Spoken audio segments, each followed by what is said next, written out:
Shalom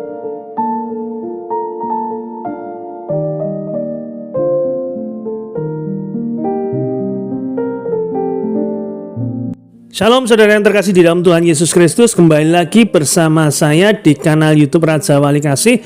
Bersama-sama kita akan merenungkan kebenaran firman Tuhan dengan tema kesatuan mendatangkan berkat Tuhan.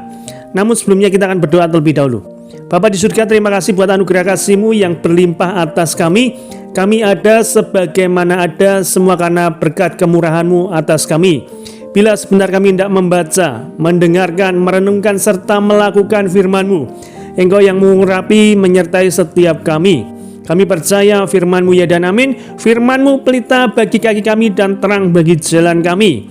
Urapi hamba-Mu, apa yang hamba-Mu sampaikan hanyalah firman-Mu untuk hormat kemuliaan nama-Mu. Dalam berkat nama Tuhan Yesus kami berdoa dan mengucap syukur. Haleluya, amin. Pembacaan firman Tuhan terambil dari Mazmur 133 ayat yang pertama. Mazmur 133 ayat yang pertama. Sungguh alangkah baik dan indahnya apabila saudara-saudara diam bersama dengan rukun. Sekali lagi, sungguh alangkah baik dan indahnya apabila saudara-saudara diam bersama dalam kerukunan. Ya, saudara yang terkasih di dalam Tuhan Yesus Kristus, kita patut berbangga menjadi bagian dari bangsa Indonesia yang sangat menjunjung tinggi persatuan dan kesatuan bangsa. Nah, ini tercantum di dalam sila ketiga Pancasila yang berbunyi Persatuan Indonesia. Ada pepatah Jawa mengatakan, cerah agawe bubnah, rukun agawe santoso, yang artinya pentingnya persatuan atau kesatuan hati. Alkitab juga menegaskan ada keuntungan atau berkat jika ada kesatuan hati. Mengapa kesatuan hati itu sangat penting dan bagaimana cara untuk mewujudkannya? Kesatuan hati memiliki nilai istimewa di penilaian Tuhan. Bagi Tuhan, kesatuan hati itu sesuatu yang baik dan sangat indah. Daud melukiskan di dalam Mazmur tadi 133 tadi ayat yang kedua Daud melukiskan bahwasanya kalau ada kesatuan hati di situ seperti minyak yang baik di atas kepala meleleh ke janggut, yang meleleh ke janggut Harun dan ke leher jubahnya, seperti embun gunung Hermon yang turun ke atas gunung-gunung Sion. Jadi kesatuan adalah sesuatu yang dapat menggerakkan hati Tuhan untuk memberikan apa yang kita minta. Seperti di dalam Matius 18 ayat yang ke-19.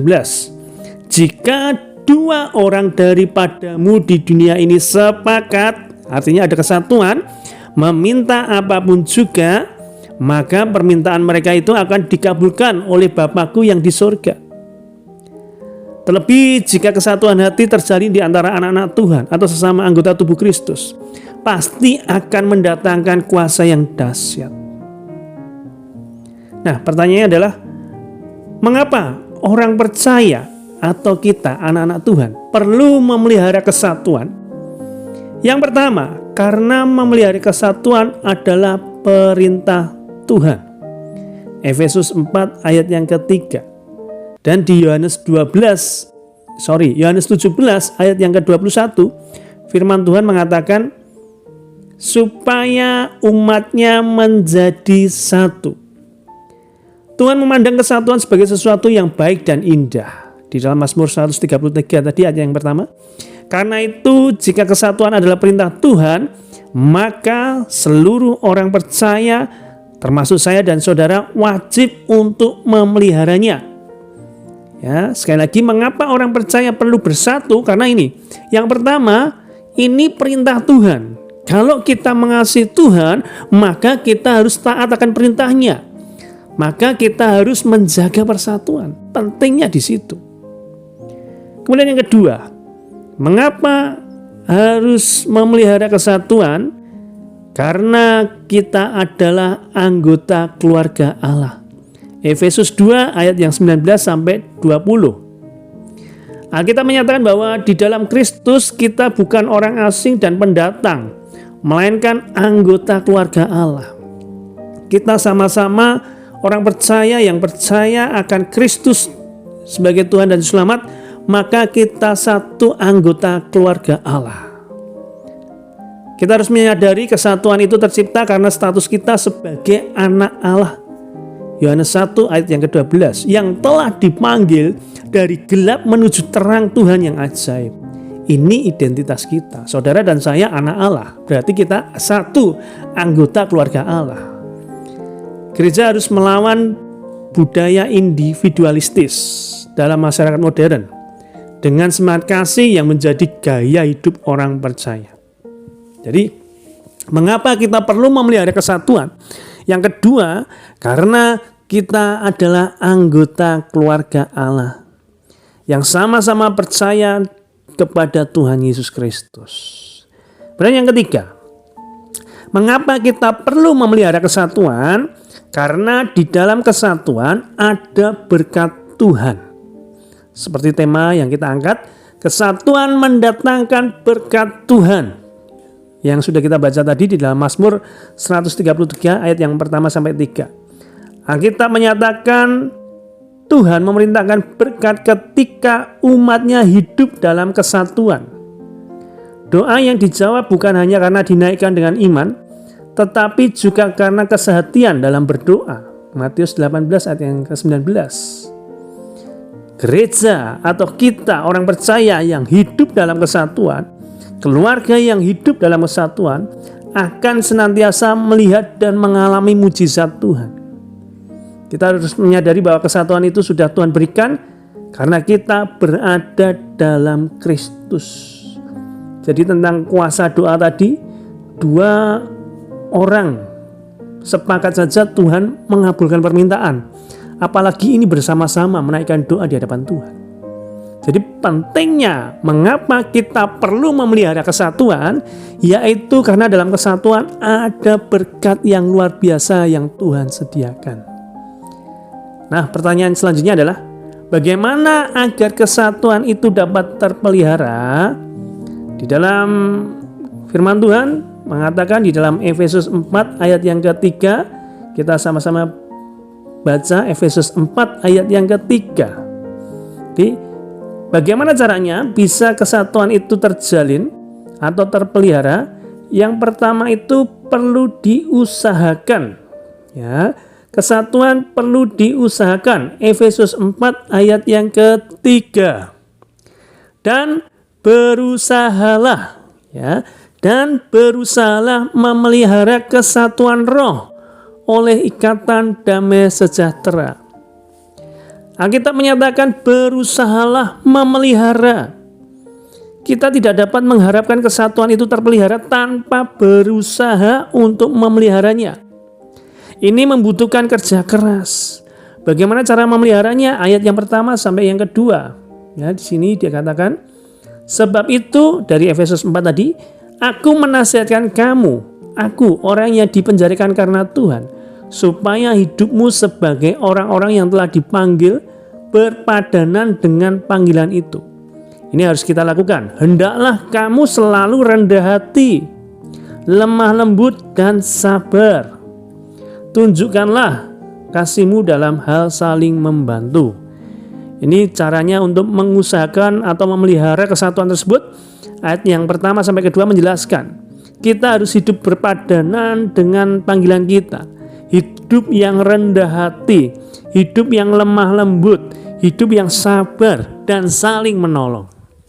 Maka kita sudah berusaha untuk memelihara kesatuan tersebut. Jadi cara untuk terwujudnya kesatuan dapat terpelihara yaitu yang pertama berusaha untuk memeliharanya.